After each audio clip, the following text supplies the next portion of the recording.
দেখ মাশাল্লাহ বাংলাদেশ অবশেষে জিতছে 1-0 গোলেই। মানুষ অনেক চান্স ছিল জেতার জন্য, গোল আরো করা হারতো ভালোভাবেই।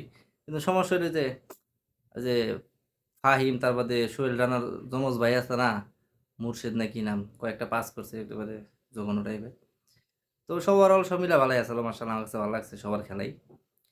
এখানে গোয়া নষ্ট ব্যাপার হইলে যে লাস্টের 5 মিনিট থাকতে হবে যে দেখলাম সুলিমান নাকি, যার নামাইছিল না, হ্যাঁ নামাইছে, ইব্রাহিম রে নামায় নাই। মানে বগ্নি করে রাখে 1 মিনিট 2 মিনিট করে, হ্যাঁ নামায় বগ্নি করছে। পরের ম্যাচে যাবো কিনা জানি না। তো ওভারঅল জিতছে, এটাই বড় কথা।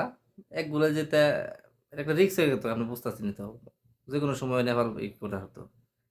মাঠের দিকে বোঝা গেছে বাংলাদেশি ভালো খেলছে, আপনারা আমার সাথে একমত হবেন। তাই অভিনন্দন।